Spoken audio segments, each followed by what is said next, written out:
శుక్రవారం బైబిల్ తరగతిని ప్రారంభించుకుందామండి. ప్రార్థన చేసుకుని బైబిల్ తరగతిని ప్రారంభించుకుందాం. ప్రార్థన చేసుకుందాం. ప్రేమ కలిగిన తండ్రి, దయగల దేవ, నీ ఘనమైన శ్రేష్టమైన అతి పరిశుద్ధమైన నామానికి స్తుతులు స్తోత్రం చెల్లించుకుంటాం మా ప్రభా. మా తండ్రి, నీ ప్రేమ చేతను కృప చేతను గడిచిన దినాలంట్లోనూ మమ్మల్ని ఎంతగానో ప్రేమించి దీవించి ఆశీర్వదించి తండ్రి నీ కృపలో భద్రపరుచుకుని మీరు ఎక్కడ చాటును భద్రపరుచుకున్నాను మరింత సంస్కృతులు స్తోత్రాలు చెల్లించుకుంటూ బైబిల్ తరగతిని ప్రారంభించండిగా కృప చూపించండి. మీ యొక్క ఆత్మ సహాయాన్ని మాకు తోడుగా ఉంచి మరి శ్రేష్టమైన సంగతులు తండ్రి అధ్యాయం ద్వారా వివరించండిగా మీరే తోడుండి నడిపించమని చేరు వచ్చిన కూడి వచ్చిన ప్రతి ఒక్కరిని జ్ఞాపకం చేసుకుని మా ప్రభా ఇంకా నువ్వు రావాల్సిన వారు వారందరూ త్వరితగతిన సమయానికి బైబిల్ తరగతికి హాజరవ్వలాగా కృప చూపించండి తండ్రి. బైబిల్ తరగతి అంతటిని మీ చేతులుగా అప్పగించుకుంటూ ఈ ప్రార్థన పాసం చేసుకోండి. యేసుక్రీస్తు ప్రవర్తన ప్రార్థించి వేడుకుంటున్నాం మా పరలోకపు తండ్రి, ఆమేన్. బైబిల్ తరగతిలో భాగంగా కీర్తనలు పాడుకుని తండ్రిని దేవుని స్తుతించుకుందామని ముందుగా చిన్న కీర్తన పుస్తకం నుంచి 70 కీర్తన పాడుకుందాం. యెహోవా నాకు వెలుగాయే, యెహోవా నాకు రక్షణయే. కీర్తనలు పాడటానికి మరి బైబిల్ తరగతి వారు రావాలి. యెహోవా నాకు వెలుగాయే, యెహోవా నాకు రక్షణయే. కీర్తనలు పాడటానికి సహకరించాలి, రావాలి. యెహోవా నాకు వెలుగాయే, యెహోవా నాకు రక్షణయే. నా ప్రాణ దుర్గమయే, నేను ఎవరికి ఎన్నడూ భయపడను. నేను ఎవరికి ఎన్నడూ భయపడను. నా తండ్రియు నా తల్లియు ఒకవేళ మరచినను, ఆపత్కాలమందు చేయి విడువకను. యెహోవా నన్ను చేరదీయును. ఆపత్కాలమందు చేయి విడువకను. యెహోవా నన్ను చేరదీయును. యెహోవా నాకు వెలుగాయే, నా కొండయు నా కోటయు నా ఆశ్రయము నీవే. నేనెల్లప్పుడూ ప్రభు సన్నిధిలో స్తుతిగానము చేసేదను. నేనెల్లప్పుడూ ప్రభు సన్నిధిలో స్తుతిగానము చేసేదను. యెహోవా నాకు వెలుగాయే, నాకు మార్గమును ఉపదేశమును ఆలోచనను గ్రహించే. నీ ఆజ్ఞలలో జీవించుటకు కృపతో నింపి కాపాడుము. నీ ఆజ్ఞలలో జీవించుటకు కృపతో నింపి కాపాడుము. యెహోవా నాకు వెలుగాయే,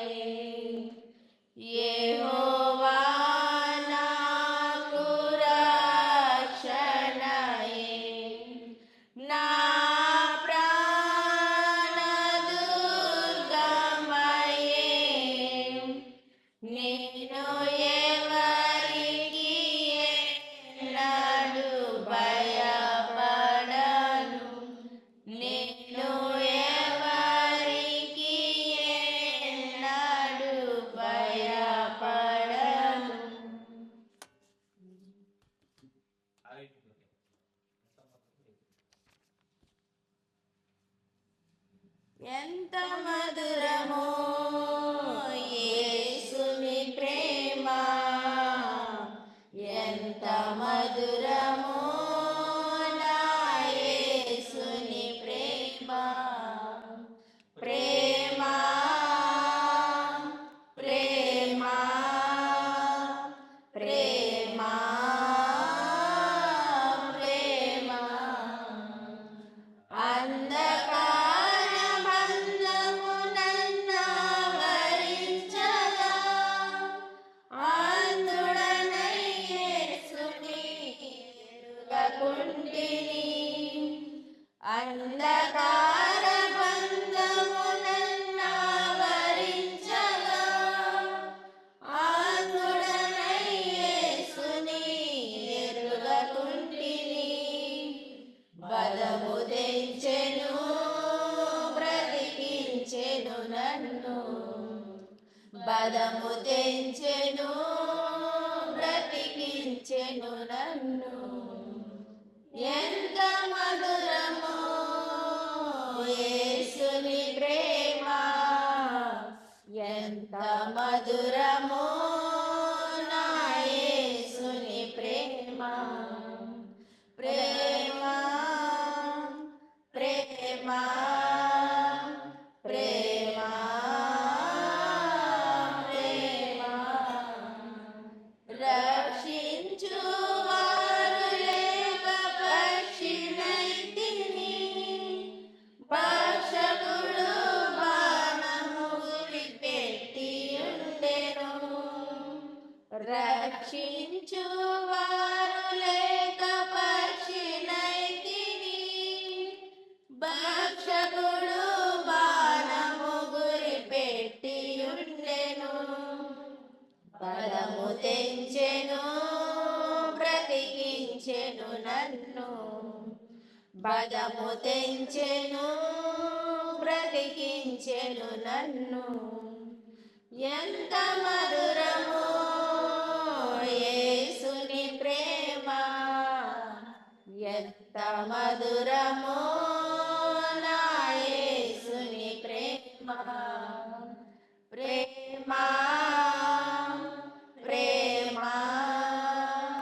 ప్రేమ ప్రేమ ఎన్నో పాపములు చేసి మూట కడితిని, ఎన్నో మోసములు చేసి దోషినైతిని. ఎన్నో పాపములు చేసి మూట కడితిని, ఎన్నో మోసములు చేసి దోషినైతిని. బలము తెంచెను బ్రతికించెను నన్ను, బలము తెంచెను బ్రతికించెను నన్ను. ఎంత మధురమో యేసుని ప్రేమ, ఎంత మధురమో నా యేసుని ప్రేమ. ప్రేమ ప్రేమ ప్రేమ ప్రేమ పాపరోగినై నేను పడియుండగా, భ్రష్టుడనైనా నన్ను బ్రతికించెనుగా. పాపరోగినై నేను పడియుండగా, భ్రష్టుడనైనా నన్ను బ్రతికించెనుగా.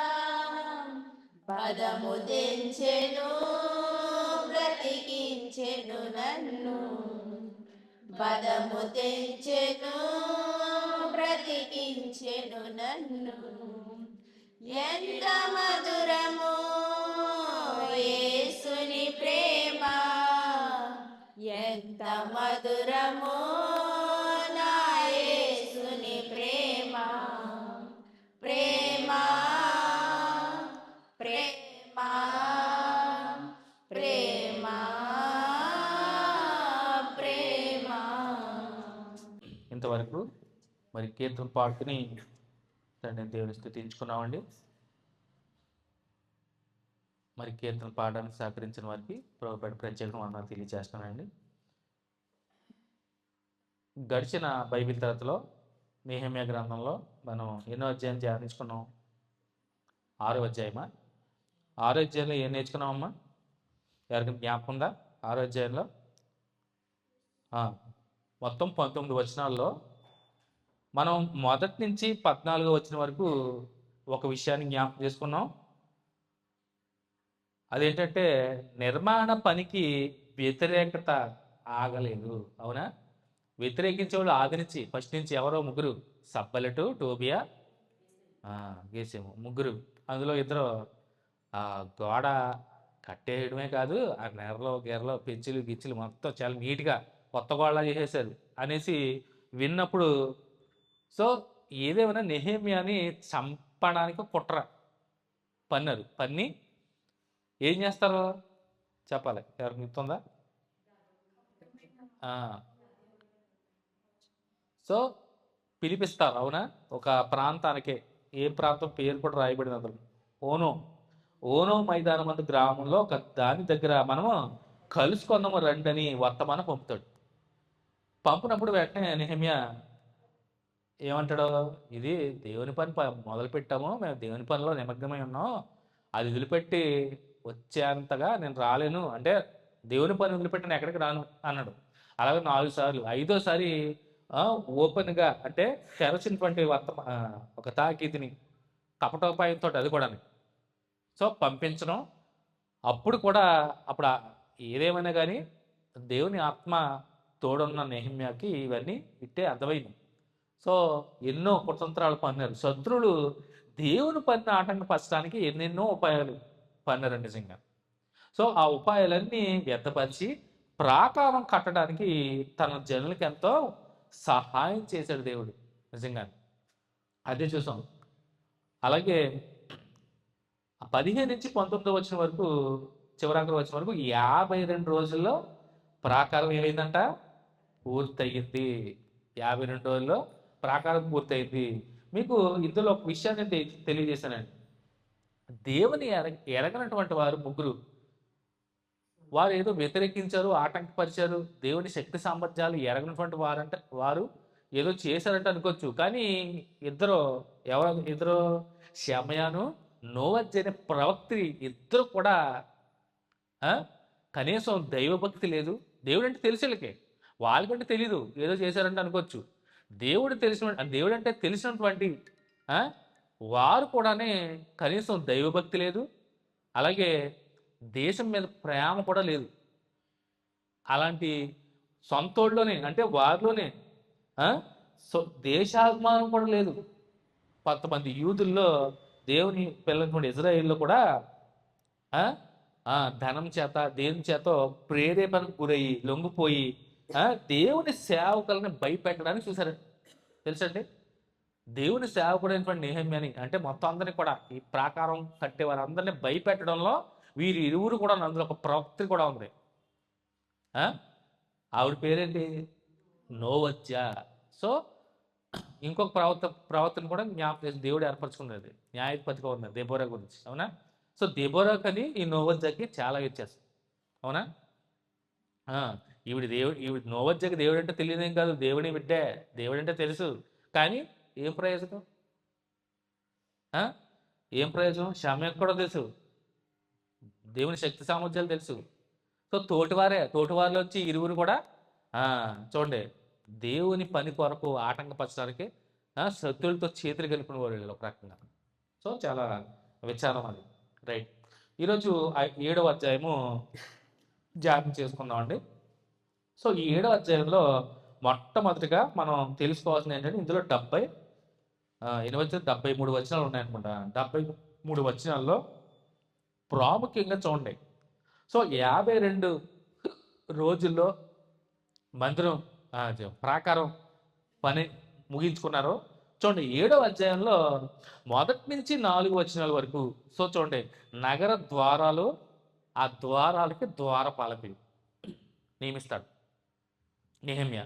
సో ఆ ద్వారపాలకులు నియమించినప్పుడు ఒక ఇద్దరిని, అందులో ఒక బంధువుడు అంటే నెహెమ్యా యొక్క బంధువు అయినటువంటి ఒక ఆయనని, అలాగే నమ్మకమైన వాడు, అలాగే అట్ ది సేమ్ టైం దేవుని యందు భయభక్తులు గలవాడిని. ఆ! ఎందుకంటే దేవుని యందు భయభక్తులు గలవాడు ఇంకా చూసుకోవట్లేదు అలాంటోడు. అవునా? సో, అలాంటి ఇద్దరిని నెహెమ్యా నియమిస్తాడు. ఒక ఆయనేమో ఆ ద్వారపాలకులకి ఆ పర్యవేక్షణ చూడటానికి, ఇంకొక ఆయన ఏంటంటే కోటకి, ఆ కోట ద్వారానికి ఆ! నియమిస్తాడన్నమాట. అందులో బంధువుని ఏర్పరచుకుంటాడు అందులో. సో, చాలా చక్కగా. సో, ఎందుకు పెడతాడు? ఒకసారి మనం ఆలోచన చేస్తే, ఈయన ఏం చేసే ఉద్యోగం? నెహెమ్యా గారి ఉద్యోగం ఏంటి? ఆ! రాజు అట్టహస్త ఫేస్ రీడింగ్స్ చూసే కదా! ఏంటి నిన్న మొన్నటి చూసిన ముఖంలా లేదే నెహెమ్యానిది. ఏంటి ఇలా ఉంది మొహం అనగానే, అప్పుడు నెహెమ్యా ఓపెన్ అయినప్పుడు, రాజుగారు నేను ఇలాగా నా ప్రాకారం నా పాడైపోతుంది నేను వెళ్ళాలి అన్నప్పుడు, ఎన్ని రోజులు తిరిగి వస్తా ఉంటారు చూసారా జ్ఞాపకం వచ్చిన మాటలో. ఆ! రాజుగారి ఇచ్చిన మాట ప్రకారం ఆయన దగ్గరికి వెళ్ళి వద్దామనే ఉద్దేశంతో వీళ్ళని నియమించుకోండి. ఎందుకంటే పని అయింది. 52 రోజుల్లో ప్రాకారం కట్టాడు. సో, ఏం చేయాలి ప్రాకారం అవగానే? రాజుగారికి ఇచ్చిన మాట ప్రకారం వెళ్ళాలి. వెళ్ళి కనపడి వద్దామనే ఉద్దేశంతో వీరిని ఏర్పరచుకుంటాడు. సో, చూడండి. నేను ప్రాకారము కట్టి తలుపులు నిలిపి ద్వారపాలకులను, గాయకులను, లేవీయులను నియమించిన పిమ్మట, చూడండి, నా సహోదరుడైన హనానీకిని, చూడండి, ఎవరు సహోదరుడు? నెహెమ్యాకి సహోదరుడైన హనానీకిని, కోటకు అధిపతి అయిన హనన్యాకును యెరూషలేముపై అధికారము ఇచ్చి తిని. చూడండి, హనన్యా అలాంటి వాడు చెప్తున్నాడు. చూడండి, ముందుగా ఇద్దరు నిర్మించుకున్నాడు. అందులో నా సహోదరుడు బంధువు అయినటువంటి హనానీకిని, కోటకు అధిపతి అయిన హనన్యాకును యెరూషలేముపై అధికారము ఇచ్చి తిని. ఎందుకంటే హనన్యా నమ్మకమైన మనుష్యుడు, అందరికంటే ఎక్కువగా దేవుని యందు భయభక్తులు గలవాడు. సో, అందుకని కళ్ళు మూసుకుని పని చెప్పొచ్చు మొత్తం. చూడండి, ఎవరు దేవుని ఇల్లంతట్లోనూ నమ్మకమైన వాడు? అంటే దాని మీనింగ్ ఏంటి? భౌతికంగా మనం ఆలోచన చేస్తే ఇల్లు అప్పచెప్పేలో ఉంటే హ్యాపీగా మనం ఎక్కడికైనా వెళ్ళి రావచ్చు, ఎందుకంటే క్షేమంగా ఉంటుంది. ఆత్మీయంగా దేవుని ఇల్లంతట్లో నమ్మకమైన వాడు అంటే ఏ పాపానికి చోటు ఇవ్వని వాడు, ఖచ్చితంగా పరిశుద్ధత కలిగిన వాడు. ఆత్మీయంగా ఆలోచన చేస్తే, భౌతికంగా అయితే గృహం చూసుకోండి. భౌతిక సాగుతున్న గృహం ఎవరికైనా మనం అప్పచెప్పి వెళ్ళేటప్పుడు నమ్మకమైన వాడికి అప్పచెప్తాం. అవునా? అనుమానంగా ఉన్నవాడిని ఎట్టి వెళ్తే వచ్చేటప్పటికి ఏమైనా పోయింది అనుకోండి, ఆడి మీదే వస్తుంది మనం. అవునా? సో, ఇంకా నమ్మకం ఏముంటుంది? సో, మనం కూడా బయటకు వెళ్ళినప్పుడు ఆ ఇంట్లో ఏంటో బాగా నమ్మకమైన వాళ్ళే పెట్టి వెళ్తాం, అప్పచెప్పి వెళ్తాం. సో, ఆత్మీయంగా నమ్మకం ఏంటి? అదే మోషే దేవుని ఇల్లంతటోనూ నమ్మకమైనవాడు అంటే ఏ ఇల్లు అది? ఆత్మ సంబంధించిన ఇల్లు. అవునా? ఆ ఆత్మ సంబంధించిన ఇంట్లో దేనికి ప్రవేశం ఉండదు? పాపానికి ప్రవేశం ఉండదు. పరిశుద్ధతే నిలయం అది. పరిశుద్ధుడు ఉండే స్థలం అది, పరిశుద్ధుడు. అవునా? రెండు అర్థాలు మనం జ్ఞాపకం చేసుకోవాలి, ఒకటి భౌతికంగాను, ఆత్మీయంగాను. సో, నమ్మకస్తుడు ఎవరు? హనన్యా నమ్మకమైన మనుషుడు అంట. సో, హనన్యా వలె మనం కూడా నమ్మకంగా ఉంటామండి నిజంగా. లోకంలో నమ్మకం ఉంటామా? అబ్బా ఎంత నమ్మకస్తుడండి నిజంగా, యథార్థవంతుడా, మనం ఏమైనా చెప్పామంటే అసలు కనీసం అసలు కాదండవు, ఏమైనా ఇచ్చిన పుచ్చుకోడు, నమ్మకమైన నిజంగా. జెన్యూన్ పర్సన్ అంటారు చూసారా, ఇంగ్లీష్లో జెన్యూనిటీ అంటారు. జెన్యూన్ పర్సన్ అంటే యథార్థమైన మనిషి, నమ్మకమైనడు. ఈ అబ్బాయి జెన్యూన్, ఈ అమ్మాయి జెన్యూన్, చాలా జెన్యూన్ అనే మాట అంటూ ఉంటాం మనం. నిజాయితీపరుడు, నీతిమంతుడు, యథార్థపరుడు. సో, అలాంటి వాడు హనన్యా.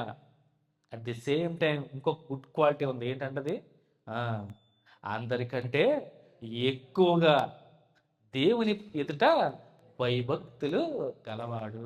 అందరికంటే ఎక్కువ అంటే అందరికీ భయభక్తులు ఉన్నాయి, కానీ అందరిలోనూ ది బెస్ట్ ఎవరు? హనన్య. దేవుని యందు భయభక్తులు గలవాడు ఇలాగూ ఆశీర్వదింపబడతాడు. సో, ఆశీర్వాదం పొందుకున్నాడు హనన్య. అందుకనే హనన్యాన్ని పెట్టుకున్నాడు. ఇద్దరిని పిక్ చేసుకున్నాడు.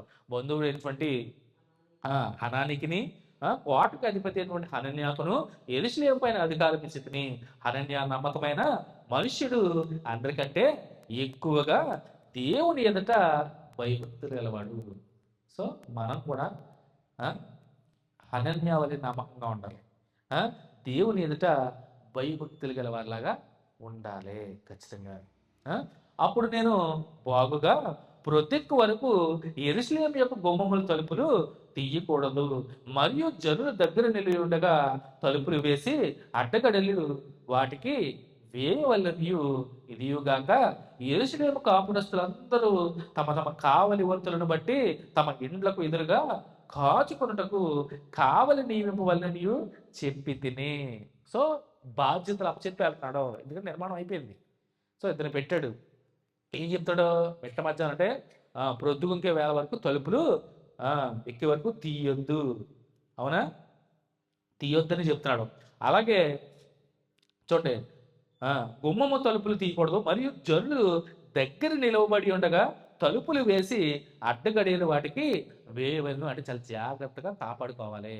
సో జనులందరూ కూడా కాచుకుని ఎదురుగుండానే, ఆ ద్వారాలు ఎదురుగుండానే మీరు కావలిగా ఉండాలి, ఎదురుగుండానే మీరు నిలిచి ఉండాలి. అంటే ఒక రకంగా చెప్పాలంటే గుమ్మం ముందుగానే మీరు అంటే కాచుకొని ఉండాలి. ఎందుకంటే ఎంత కష్టపడి శ్రమకు వచ్చి కట్టింది అది. మీరు కట్టిన నిర్మాణాన్ని ప్రాకారాన్ని మీరే ప్రొటెక్ట్ చేసుకోవాలి. జనులు తక్కువైనా కానీ ఉన్నంతలోనే మీరు ప్రొటెక్ట్ చేసుకోవాలి అని చెప్తున్నాడు. చూడండి, కావలి నియమింపవలని చెప్పి అప్పటిలో ఆ పట్టణము మిగులు విశాలముగాను పెద్దదిగాను ఉండని గాని దానిలో జనులు కొద్దిగా ఉండేది, ఇండ్లు ఇంకా కట్టబడలేదు.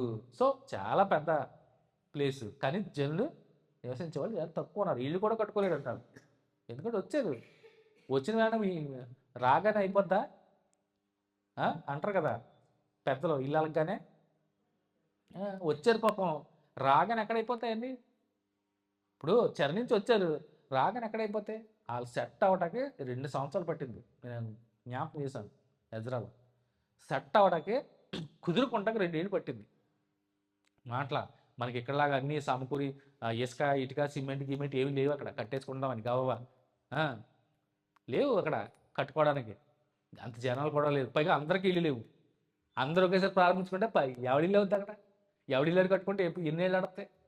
ఫెసిలిటీస్ లేవు, ఏమీ లేవు, ఏమిటి కట్టుకుంటారు.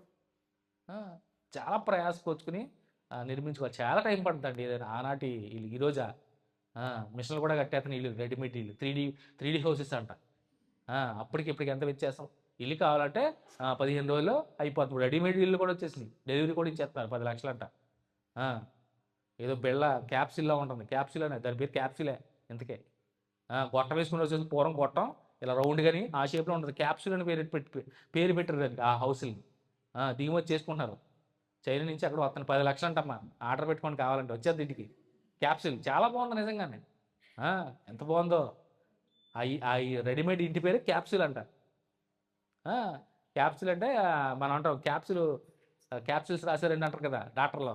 అలాగే ఉంది రౌండ్ ఇలా బంతిలాగా అలాగా. సో వాళ్ళకి ఇల్లులు కూడా కట్టబడలేదు చూడండి. అలాగే 5వ వచనం నుంచి చూడండి. అందుకనే నెహెమ్యా ఏం చేశాడంటే నమ్మకమైన అధికారిని ఇద్దరు నియమించుకున్నాడు. అందులో ఒక బంధువుడైనటువంటి హనాన్ని నియమించుకున్నాడు. కోటకి అధిపతిగా హనన్య. సో నమ్మకమైన వాడు, నమ్మకమైన మనుషుడు, దేవుని యందు భయభక్తులు గలవాడు. సో పని అంతా అప్పచెప్పుకున్నాడు. నెక్స్ట్ మనం నెహెమ్యా గారు ఖచ్చితంగా వెళ్ళి కనపడి రావాలి రాజుగారి దగ్గర. అలాగే చూడండి 5వ వచనం నుంచి దాదాపు 69వ వచనం వరకు మనకి చెర నుండి తిరిగి వచ్చిన వారి జాబితా రాయించాడు. ఎందుకంటే మరి ఎంతమంది వచ్చారో ఏంటో అని ఆ వివరాలు రాయబడాలి. సో చూడండి, జనసంఖ్య చేయునట్లుగా నా దేవుడు నా హృదయంలో తలపు పుట్టింపగా ప్రధానులను అధికారులను జనులను నేను సమకూర్చి తిని అంతలో ముందు వచ్చిన వారిని గూర్చిన వంశావళి గ్రంథము నాకు కనపడను. ముందు వచ్చారు కదా ఎవరి హయాంలో? ఎజ్రా గారు ఉన్న టైంలో, జెరుబ్బాబెల్ గారి హయాంలో, నెక్స్ట్ ఎజ్రా గారి హయాంలో, ప్రజెంట్ నెహెమ్యా గారి హయాంలో. అవునా? ఎజ్రా గారి హయాంలో ఈ జెరుబ్బాబెలు గారు ఎజ్రా గారి టైంలో జెరుబ్బాబెలు గారి హయాంలో వచ్చినట్టు మొదటి గుంపు. At the same time Ezra గారు హయాంలో వచ్చిన రెండో గుంపు, ఇది మూడో గుంపు నెహెమ్యా గారు. సో అది కనపడిందంట, మొదటి గుంపు వివరాలు కనపడ్డాయంట. అదే చెప్తున్నాడు ఇక్కడ. జనసంఖ్య చేయనటువంటి దేవుడు నా హృదయంలో తలపు పుట్టింపగా ప్రధానులను అధికారులను జనులను నేను సమకూర్చితిని. అంతలో ముందు వచ్చిన వారిని కూర్చిన వంశావళి గ్రంథము నాకు కనపడెను. అందులో వ్రాయబడిన వంశావళులు ఇవి అంటూ 6 నుంచి దాదాపు 69 వచనం వరకు కూడా వారి వివరాలే ఉంటాయి. ఎంతమంది వచ్చారు, పాలనా వంశం వాళ్ళు ఎంతమంది వచ్చారు, పాలనా వంశం వాళ్ళు ఎంతమంది వచ్చారు, ప్రతిదీ కూడా. అందులో చూడండి, జెరుబ్బాబెలు, యేషువ, నెహెమ్యా, అజర్యా, రయమ్య, నహమాని, మొర్దెకై, బిల్హాను, మిస్బెరెతు, బిగ్వాయి, నెహూము, బైనా అని వారితో కూడా బాబేలు రాజు అయినటువంటి నెబుకద్నెజరు చేత చెరలోనికి కొంచెపోబడి తిరిగి యెరూషలేమునకును యూదా దేశమునకును తమ తమ పట్టణములకు వచ్చిన వారు వీరే. చూసారా, అర్థమైందా? ఎజ్రా గారి గ్రంథం నుంచి మనకు జ్ఞాపకం రావాలి. సో చెర పట్టుకెళ్ళి వచ్చిన వారు యెరూషలేముకును యూదా దేశమునకు తమ తమ పట్టణములకు వచ్చిన వారు వీరే. ఇజ్రాయేల్ యొక్క జనసంఖ్య ఇదే. అది ఎలా కనుక చూడండి, వంశస్థులు మొత్తం మనం మీరు ఇంటికి వెళ్తే చదవండి, ఎందుకంటే చాలా టైం పడుతుంది. ఎందుకంటే పాలనా వంశస్థుడు ఎంతమంది వచ్చారు సంఖ్య, పాలనా వంశస్థుడు ఎంతమంది వచ్చారు సంఖ్య. అందులో మీకు చూడండి, ఆ చెర నుంచి వచ్చిన వారిలో 45 నుంచి 56 వచనంలో ఆలయ సేవకులు కూడా వచ్చారంట. చూడండి, 45 నుంచి 56 వచనం వరకు మీరు ఇంటికి వెళ్తారు చదవండి, ప్రతి వంశంలో నుంచి కూడా వచ్చారు. ద్వారపాలకులు చూడండి, ఆలయ సేవకులు అనమాట వీళ్ళందరూ. 45 నుంచి ద్వారపాలకులైన షల్లూము వంశస్థులు, ఆటేరు వంశస్థులు, టల్మోను వంశస్థులు, అక్బూబు వంశస్థులు, హటీటా వంశస్థులు, శోభ వంశస్థులు, 130 80 మందులుగురు. సో చూడండి, నెత్తి నీళ్ళ గురించి మనం జ్ఞాపకం చేసుకున్నాం, అవునా? 46 వచనం. నెత్తి నీళ్ళటువంటి జీహా వంశస్థులు. సో అక్కడి నుంచి అందరూ కూడా, వీరందరూ ఎవరనుకుంటారు? ఆలయ సేవకులు అంటే వీళ్ళు. దావీదు గారి హయాంలో నియమించుకున్న నెత్తి నీళ్ళు. యాజకులు లేనప్పుడు కొంతమంది 300 మందిని నియమించుకున్నాడు, చూసారా? వారు ఈ నెత్తి నీళ్ళు. వీళ్ళు ఏంటంటే ఆలయ సేవకులు అనమాట. 45 నుంచి 56 వచనం వరకు కూడా మనకు కనపడతారు. సొలొమోను గారు చూడండి, 50 వచనం. సొలొమోను దాసుల వంశస్థులు, సొటయి వంశస్థులు, సొపెరెసు వంశస్థులను. సో వీళ్ళందరూ సొలొమోను గారి టైంలో కూడా సొలొమోను సేవకుల వంశస్థులు కూడా కనపడతారు మనకి ఇక్కడ. 56 నుంచి 60 వచనం వరకు. అలాగే 45 నుంచి 56 వచనం వరకు ఆలయ సేవకులు కనపడతారు. అట్ ది సేమ్ టైం 57 నుంచి 60 వచనం వరకు సొలొమోను సేవకులు, అంటే సొలొమోను గారు మందిర నిర్మాణం చేసి యాజకులు నియమించి దాని ఆలయ పరిచర్య నిమిత్తం, అంటే సేవా పనుల నిమిత్తం నియమించుకున్న వారు వంశస్థులు కూడా ఇందులో ఉన్నారు. ఎందుకంటే వారు కూడా వెళ్ళిపోయారు కదా. సొలొమోను మరణం తర్వాత దాడులు జరిగినాయి, నెబుకద్నెజరు మొత్తం అందరూ చెరకు పట్టిపోయాడు. అందులో వీళ్ళందరూ మొత్తం మూట కట్టి పట్టిపోయాడు మొత్తం ఎవరో లేరండి. సో అందులో ఆలయ సేవకులు ఉన్నారు, లేవీలు ఉన్నారు, అలాగే సొలొమోను నియమించుకునే సేవకుల వంశస్థులు కూడా ఉన్నారు. అలాగే 66 నుంచి 69 వచనంలో మనకి పక్కగా ఏం కనబడుతుందంటే సాధారణమైన జనంతో పాటు జంతువుల సంఖ్య. చూడండి, జంతువుల సంఖ్య కూడా రాయించాడు. 66 వచనం నుంచి చదువుకుంటే మనకు అర్థమవుతుంది. సమాజకులందరూ 42,360 మంది, వీరు గాక వీరి పనివారును పనికెత్తులను 7,337. చూడండి, గాయకుల్లో స్త్రీ పురుషులను 245 ఐదుగురు.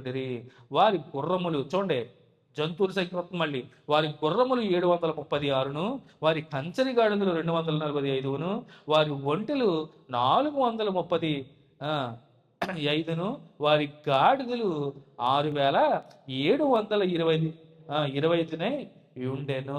చూడండి 66 నుంచి 69 వచనం వరకు కూడా జనసంఖ్య అంటే సాధారణ ప్రజల సంఖ్య, అట్ ద సేమ్ టైం జంతువుల సంఖ్య కూడా ఆ, రాయబడింది.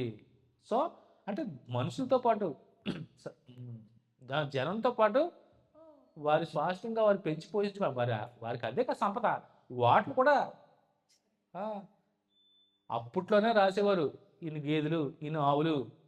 సో కొంతకాలం ఆ, వారు బాగానే రాసుకున్నారు తెలుసండి. ఆ కాలం వారు ప్రతి పశు పక్షాదుల సంఖ్య అంతా రాసుకునేవారు వాళ్ళు. ప్రజెంట్ ఎప్పటికీ దాన్ని జ్ఞాపకం చేసుకున్నారే బహుశా. ఇప్పుడు లాస్ట్ 2-3 ఇయర్స్ నుంచి గేదెలు ఆవులు ట్యాగ్లు వేస్తున్నారు చెవులు. చూసారమ్మా, ఆవులకి గేదెలకి చెవులకి పుడుతున్నారు అనుకుంటున్నారు, అది ట్యాగ్లు అయ్యి. దేని నిమిత్తం? ఎన్ని ఉన్నాయి తెలుసండి, ఎన్ని ఉన్నాయి సంఖ్య లెక్క. వాటికి కూడా ఆధార్ కార్డులు ఉన్నాయంట, మరి ఉత్తరం తెలియదు కానీ రోడ్డు మీద చివరికి ఏలాడుతూ ఉంటాయి ట్యాగ్లు అనమాట. అంటే కౌంటబుల్ అయ్యి లెక్కించినవి. అంతెందుకు, అడవుల్లో పులుల సంఖ్య ఎలా వచ్చేస్తే లెక్క ఎక్కడ వచ్చేస్తాయా? లెక్క ఎడతారో ప్రతి 3 ఏళ్ళకో 4-5 ఏళ్ళకో మొత్తం మీద పులుల సంఖ్య లెక్కింపబడుతుంది అంటారు. ఖచ్చితంగా లెక్క ఎడతారు. లెక్కెట్టి ఒక్కొక్క పులి ఆ పులి ఈ పులి ఏ పులో తెలీదు, ఎలా గుర్తిస్తారో? ట్యాగ్స్ వేస్తారు వాటికి, ట్రేస్ అవుట్ చేసుకుంటారు. ఆ పులి పాద మొదలను బట్టి ఇది ఆడదో మగదో తెలిసిపోతే, అలాగే ఏజ్ తెలిసిపోతే, ఎంత బరువు ఉందో తెలిసిపోతే. టెక్నాలజీ. దానికి వయసు ఎంత ఉందో చెప్పేస్తూ ఉంటారు. పైగా ఆ పులి పాదముద్ర ఇంకో పులి పాదముద్ర ఒకలా ఉండవంట. అందుకని చాలా ఈజీగా గుర్తుపడతాయి. ఎందుకంటే అదే పులి ఎన్నిసార్లు ఎక్కేస్తారో పులిని, అదే తిరుగుతుంది. కానీ అది కాదని నిర్ధారణ చేసుకుంటారు వాళ్ళు, వేరేదాన్ని ఇట్టే గుర్తుపడతారు. వాటికి ఉన్న గోల్డ్ సైజ్ సహా చెప్పేస్తారు పాదముద్రలో చూసుకుని. ట్రాప్ కెమెరాలు పెడతారు, చెట్లకి ట్రాప్ కెమెరాలు ఉంటాయి. సో ఫారెస్ట్ అధికారుల దగ్గర ఉంటాయి, అవి పెడతా ఉంటారు. సో ప్రతి పక్షి సంఖ్య, ప్రతి జంతువు, ఏనుగులేని ఉన్నాయి, పుల్లేని ఉన్నాయి, సింహాలను ఉన్నాయి, ప్రతిదీ కూడా జింకలేని ఉన్నాయి, పలానా పక్షిని ఎన్ని ఉన్నాయి, ప్రతిదీ లెక్క వేసుకుంటారు గవర్నమెంట్ వారు ఇప్పుడు. కానీ ఆ రోజులో ప్రతిదీ ఒంట్లేని ఉన్నాయి, గాడిదలేని ఉన్నాయి, గుర్రాలేని ఉన్నాయి. చూసారా, వాటి సంఖ్య కూడా రాసుకున్న రకంగా. అంటే విడుదలైనటువంటి చెర నుంచి విడుదలైనటువంటి సాధారణమైనటువంటి ప్రజలతో పాటు జంతువులు కూడా లెక్కించబడ్డాయి. సో చూడండి 70 నుంచి 73వ వచనం వరకు అధికారులు, ప్రధానులు, సామాన్యమైనటువంటి ప్రజలు కూడా దేవుని సేవ కొరకు ఇచ్చినటువంటి కానుకలు, విరాళాలు ఎంతెంత ఇచ్చారో వ్రాయబడింది. చూడండి, పెద్దల్లో ప్రధానులైన కొందరు పనికి కొంత సహాయము చేసిరి. అధికారి ఖజానాలో 120 తులముల బంగారమును, 50 పళ్ళెములను, 730 యాచక వస్త్రములను వేసి ఇచ్చెను. మరియు పెద్దల్లో ప్రధానులైన వారు కొందరు ఖజానాలో 140 తులముల బంగారమును, 14 లక్షల తులముల వెండిని వేసిరి. మిగిలిన వారు 240 తులముల బంగారమును, 240 లక్షల తులముల వెండిని, 67 యాచక వస్త్రములను ఇచ్చిరి. అప్పుడు యాజకులు, లేవీయులు, ద్వారపాలకులు, గాయకులు, జనులలో కొందరును, నెతీనీయులు, ఇజ్రాయేలీయులందరూ తమ పట్టణములందు నివాసము చేసిరి. సో ఇక్కడతో 7వ అధ్యాయము కంప్లీట్ అయింది. సో ఇదంతా పైన ఈ వంశావళులు ఎందుకు చదివించలేదంటే, ప్రతిదీ మనకి ఎవరెవరు వచ్చారో ఆ సంఖ్య ఇంటికి వెళ్తే చదవండి, పెద్ద అధ్యాయం ఇది. సో ఆ సంఖ్య అది తెలుసుకోవడానికి తప్పితే మనం జ్ఞాపకం ఉంచేంత, ఎందుకంటే చాలా ఉంటాయి ఇందులో సంఖ్య. అవునా, ఏ వంశాలు ఎంతమంది వంశస్థులు వచ్చారో వారి సంఖ్య అంతా మనం చదువుకోవడం తెలుసుకోవడం తప్పితే సో ఇంక మనం అంత పెద్దగా ఇది అవ్వకపోవచ్చు. సో మెయిన్ కీ పాయింట్స్ ఏమున్నాయో అవి మనం జ్ఞాపకం చేసుకున్నాం. సో అందులో చూడండి, చెర నుంచి తిరిగి వచ్చిన వారి జాబితా. అవునా, ఆ జాబితాలోనే సో ఆలయ సేవకులు ఉన్నారు, అలాగే జనులు ఉన్నారు, జనులతో పాటు వచ్చినటువంటి జంతువుల సంఖ్య ఉంది, అలాగే సొలొమోను గారి టైంలో నియమించినటువంటి యాజకులు అంటే సేవకులు వంశస్థులు కూడా వచ్చారు. అట్ ది సేమ్ టైం దేవునికి పెద్దలు అధికారులు సామాన్య ప్రజలు ఇచ్చినటువంటి కానుకలు అంటే విరాళాల లిస్ట్ కూడా ఉంది.